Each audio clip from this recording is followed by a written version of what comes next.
Hi lovely people, welcome to my evening routine. This is like the fall edition because it is getting darker a lot earlier, and so I have to really make the most out of my hours once I finish doing my work on my laptop. So I've just shut it down and I'm going to make the most of the daylight that we still have to go on a run. I actually signed up for a marathon that I'm going to do next year, and my training for that will be starting very soon. So in the lead up to that, I'm trying to do as many runs as I can, and then obviously I'll start doing like my training plan, etc. So I'll walk you through that because I'm also a beginner marathon runner, and so the training block is very new to me. I've only run a half marathon before, so I will walk you through how I get ready to then start a marathon training block, because we're going to figure this out together pretty much. But I know for today I want to do a run, and then afterwards I like prepare for dinner, have a shower before preparing for dinner of course, but then I start unwinding. I'm now a person who sleeps super early, so usually I go to bed about 9:30 so that I can wake up around 6 a.m. the morning after. That's how I usually have my nights. Like, sleep has become so important to me.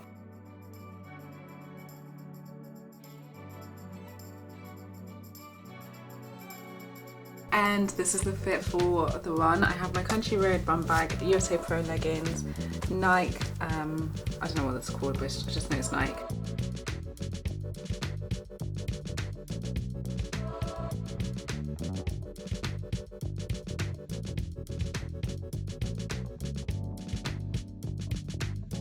Yeah, I think I'm ready to go now. I've done my warm up. So let's go out for this run.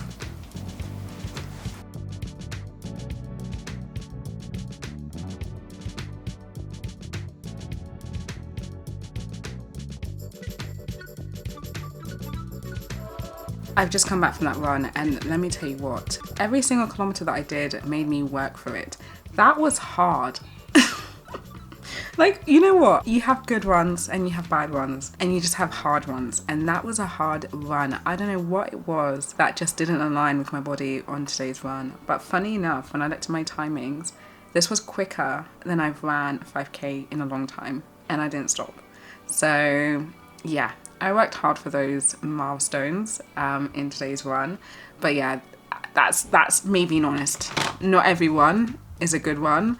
And I was saying this to myself whilst I was running, and I hope you can take away this for your next run, is that in order to have great runs, in order to have fun runs, the bad ones have to exist, the hard ones have to exist. So that's what makes a good run good, a great one great, and a fun one fun, is when you have the bad, the mediocre, the hard, the tricky ones.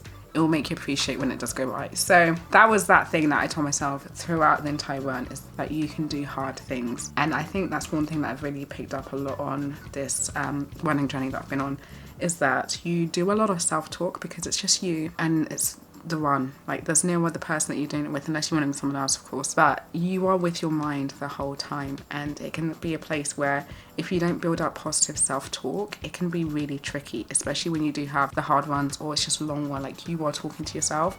So one thing that I've been really working hard to do over this whole duration of this running journey has just been to speak positive to myself, and to speak life, to speak encouragement, pray throughout the run. Like, all those things really keep me putting one foot in front of the other so that I can complete it. And it's transformed even just like how I speak to myself in my day-to-day life as well. I can start to coach myself and really talk myself through difficult times, or like times when I don't feel motivated. I just dig deep, and that's what motivates me.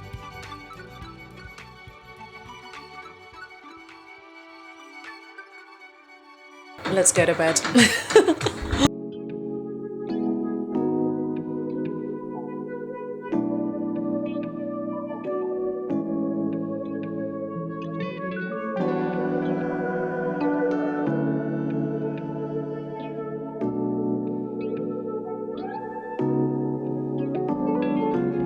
This is a point of the evening where I unwind. I go on my phone for a bit, have a TikTok break, reply to messages from the day. The book that I'm currently reading is an old one. So I've only read one of Octavia Butler's work before, and I'm trying to remember the name of the book. But I've just started reading A Parable of the Sower. This one here. I'm honestly, like, the first 7 pages, I've not got that into it. In fact, I'm at a point now where I should read at least 50 pages so that I don't DNF, like skip this to another book, because that's what I've done to the last 3 books that I started. I only read like 2 pages and I was like, I'm not feeling this, and then moved on to the next. But honestly, that's a trick. If you've been struggling to get into a book or feel like you're in a reading slump, find time where you can honestly get through at least 20 pages. Like, the aim is to get to 50 pages, but at least 20 to 50 pages of the way in the book before deciding if it's for you or not, because sometimes we just don't give ourselves enough time to just get into it. And most books that I read, especially fantasy, it spends so much time world building, so that world building can literally happen for 150 pages. So if you're not patient enough to stick it out for those 150 pages, you're gonna put it to side because it doesn't get juicy until the last like third of the book. I'm trying to stick it out for this one. Like I said, I'm only 7 pages in. This evening my goal will be to get to at least 30 pages. So this evening I actually uploaded a video. What I've been trying to do when it comes to creating content and posting it on the internet, which could be a tip for anybody else who wants to do the same, it's not on me to put the weight of that video on the responses that I get. So sometimes you post a video and only 2 people watch it, but what did you learn from the journey of creating that video? That's the important thing. How it's then consumed afterwards is none of my business. Whether it's loved, whether it's not loved, whether it's watched, whether it's not watched, I am not connected to that part, the content creation journey. My area of concern is as the person who creates the item. What was the thing that I was feeling whilst I was making it? Am I happy with what I've produced? Is it authentic? Is it honest to me?